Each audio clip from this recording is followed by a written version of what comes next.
કોઈકનો દ્રોહ કર્યો હશે, કોઈકને હેરાન કર્યા હશે, એટલે ક્રોધ નામનો એને રોગ થયો અને હજી માણસોને પીલશે, એની અતારડી દુભાવશે એટલે એનો કોટ જાશે કે નહીં? હા, તો રાજાને કર્મમાં મનાઈ ગયું મનમાં કે આ કોઈકને ઉપર લટકાવી નીચે અગ્નિ કરવાથી ને લોહીના ટીપો ચોડવાથી મારો કોટ મટી જશે. તો રોજ એક માણસને લેવા જાય, આખા ગામમાંથી વારો, એક દી ઓલા ઘરમાંથી, એક દી ઓલા ઘરમાંથી, એમ કરતા કરતા એક ડોસીમાના 3 દીકરા હતા. એનો વારો આવ્યો.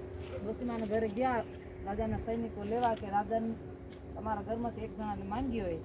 હવે ડોસીમાને એમ થયું મારો મોટો દીકરો તો બહુ ભણેલો ગણેલો હોય, નાનકડો દીકરો બહુ ચતુર ને ચાલાકી, પણ વચનો દીકરો થોડો મંદ બુદ્ધિનો હોય, એટલે એને દઈ દઉં. એ ઉમી મને કમાઈને રૂપિયા નહીં દે, નહીં મારી કાંઈ જગતમાં આવ્યા વાવા કરે, એટલે હું હાલો રાજાને આપી દઉં.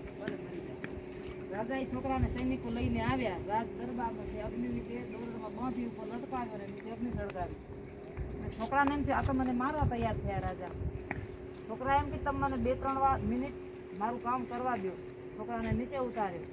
છોકરાને જમીનમાં લીટા કરે આંગળીથી, એક બીજો ત્રીજો એમ 3 લીટા કરે, વળી પેલો લીટો ભૂસી નાખે, બીજો ભૂસે કરે, ત્રીજો અનામત રાખે. આવું 2-3 વખત કર્યું એટલે સૈનિકોને એમ થયું આ કંઈક જંતર મંતર કરે, રાજાને મારવાના ઉપાય કરેલો એમ. એટલે એણે રાજાને વાત કરી કે આ છોકરો કંઈક તમારી પર જાદુ મંતર કરેલો, તમને કંઈક નુકસાન થશે. એટલે રાજા આવીને પૂછ્યું તું આ કરે શું? લીટા કરે ને ભૂસે, કરે ને ભૂસે. એ કે જો રાજાના પેલો લીટો કરીને હું ભૂસી નાખ્યો કે મારા મા બાપ ગમે એવો દીકરો હોય તો મા બાપ એને પાડી પોસીને મોટો કરે કે ન કરે કોઈ નાખી દે. એટલે મારા મા બાપે મને મૂકી દીધું મરવા માટે, એટલે મેં ભૂસી નાખી, મારા મા બાપ છે જ નહીં કોઈ. બીજો લીટો કર્યો રાજાનો કે આ દેશનો રાજા હોય ને એ પ્રજાને સુખી કરે, તમે સુખીને બદલે મને મારવા તૈયાર થયા એટલે તમે પણ સાચા રાજા ધર્મપ્રેમી નથી, એટલે બીજો લીટો ભૂસી નાખ્યો. ત્રીજો લીટો મેં અનામત રાખ્યો કે એક ભગવાન સિવાય બસ કોઈ આ જગતમાં આપણું સાચું સગું નથી ભગવાન સિવાય, એટલે આ ત્રીજો લીટો મેં અનામત રાખ્યો હોય. રાજાને મનાણું નહીં. રાજા સૈનિકોને કીધું અને ચડાવો સૂર્ય. જપ કરે છોકરો સૂર્ય ચડાવીને દોરું તૂટી જાય. સૂર્ય ચડાવે ને તો છોકરો એટલું બોલે કે સમાગમ કરવાથી અને એટલું મળી ગયું હતું કે વંદુના પાઠ કરવાથી ગમે એવી આપત્તિ આવે ને તો દૂર થઈ જાય. એટલે છોકરો વંદુના પાઠ બોલે, વંદુ સહજાનંદ રસ રૂપાનું સંસાર ને રેલો જેને ભટકા છૂટે ફંદ બોલે ને દોરું તૂટી જાય. એવું ઘણી વાર કર્યું પણ ફાંસીનું દોરું તૂટી જ જાય. એટલે રાજાને પછી ખબર પડી કે આ છોકરામાં કંઈક દેવ હતી. એ છોકરાનું પછી ઋષિમુનિને પૂછ્યું કે આ છોકરાને મેં આવી રીતના આમ કર્યું તો દોરું તૂટી કેમ જાય?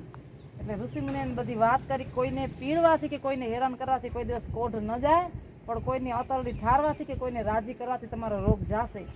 એટલે એવા ગાલવ નામના ઋષિએ તપ કર્યું હતું ને રાજાને હવે સાચી સમજણ દીધી. પછી રાજા રાજી થયા.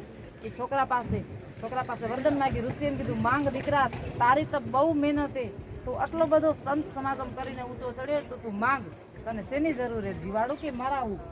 એટલે છોકરા એમ કીધું કે આ જગ્યામાં પાણીની બહુ તકલીફ છે, કોઈ માણસ કે કોઈ પશુ પક્ષીઓ પાણી પી શકતા નથી, એટલે તમે રાજી થાવ તો કંઈક ગંગાજી પ્રગટ થાય કે કોઈ કુંડમાં સજીવન કુંડ કરો કે પાણીનું સુખ મળે.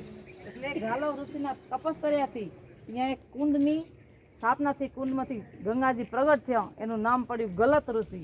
ગલત નામનો છોકરો હતો ને એટલું નામ પડ્યું ગંગાજીનું, ગલત ગંગા. એ આ ગંગાજી આપણે જઈએ દર્શન કરવા. હાલો. સજાર છે મહારાજ.